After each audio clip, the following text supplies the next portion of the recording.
嗱，今日呢一堂咧，我哋會暫時離開睇個人星盤嘅一啲理解啦，進入一個新嘅占星領域，就係叫做 Mundane Astrology， 我哋叫做世俗占星或者時事占星。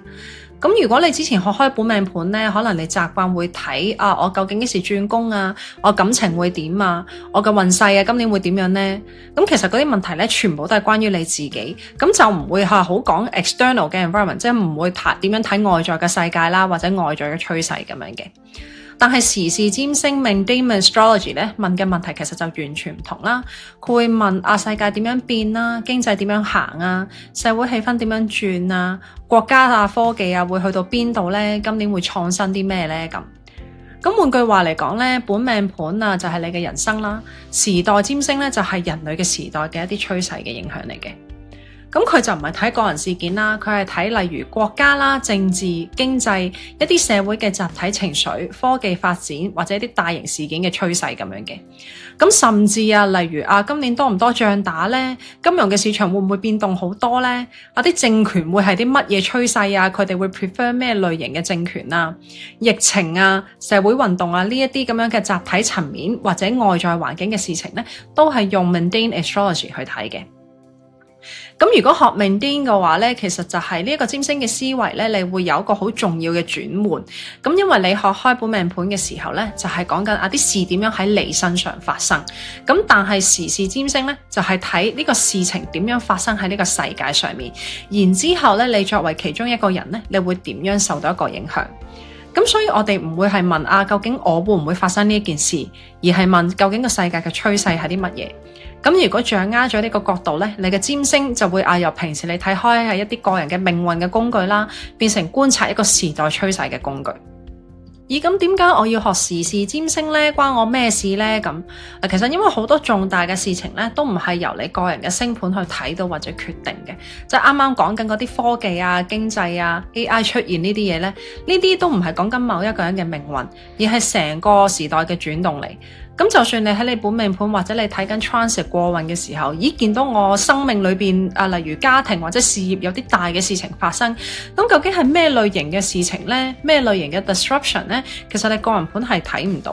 咁你係要理解埋咧，其實外在嘅環境或者嗰個經濟嘅趨勢咧，你先至可以精準啲知道究竟對於你嚟講，外在嘅環境會影響你啲乜嘢。而呢個占星學咧，其中一個最大嘅用途咧，就係判斷呢個時代嘅節奏。咁所以咧，其實時事占星都好緊要㗎。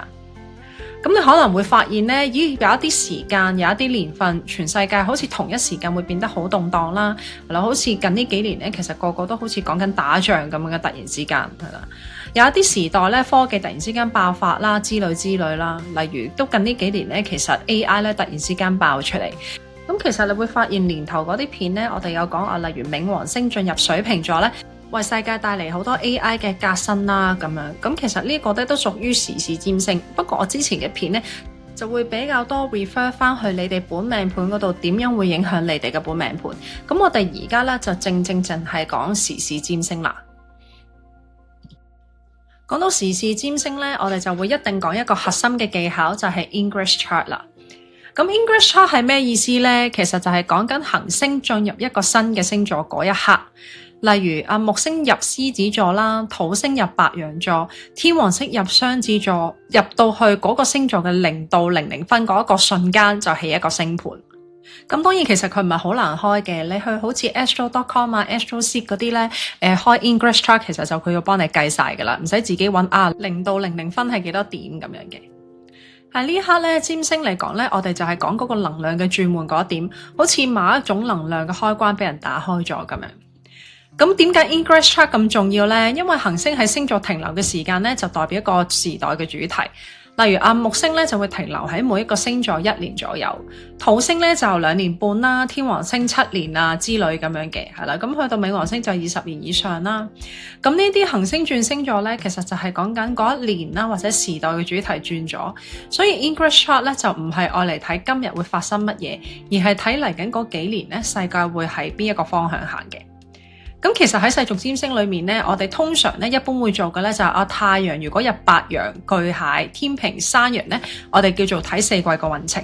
咁尤其是白羊座咧，我哋嗰個叫做春分圖，咁就係太陽每一年踏入白羊座嘅時候，我哋就會用太陽呢一個春分圖去睇每一個國家或者個世代今年會發生啲咩事咁樣嘅。如果有學太陽回歸盤嘅話咧，你就可以想象每一年嘅春分圖就好似世界嘅生日盤咁樣，就同你嘅太陽回歸圖差唔多啦。咁每一個行星嘅 English chart 咧，就係一張時代嘅地圖啦。佢係代表嗰個行星所象徵嘅集體能量啦，嗰個社會氣候或者未來幾年嗰個發展主軸。例如啦，天王星如果進入咗雙子座，我哋就唔係問如果天王星進入雙子座，某一個人會點樣啦，而係問天王星嘅範疇，例如個科技嘅方向會點啦，金融會唔會震盪啦，社會會唔會變得更加唔穩定啦，邊一類型嘅唔穩定啦，或者人類嘅行為模式咧會唔會改變？咁 Ingress 咧就唔係嗰啲每日占星啊，或者啲星座運程咁樣嘅。例如我啱啱講到嘅春分盤啦，或者每個行星嘅 Ingress 啦，如果佢哋嘅盤咧有啲大上位嘅形成咧，呢啲就真係影響世界嘅走向啦。嗱，我哋而家知道咗乜嘢係時事占星啦，乜嘢係 Ingress chart， 咁我哋之後咧就會睇時事占星嘅盤係應該點樣睇，咁同埋同本命盤有咩唔同，有咩重要啦，要睇啲乜嘢啦。其實同本命盤睇嘅方法都幾唔同，咁我哋而家正式去睇 Ingress chart 啦。首先咧睇時事占星或者 Ingress chart 咧，好重要嘅就係其實呢啲盤咧就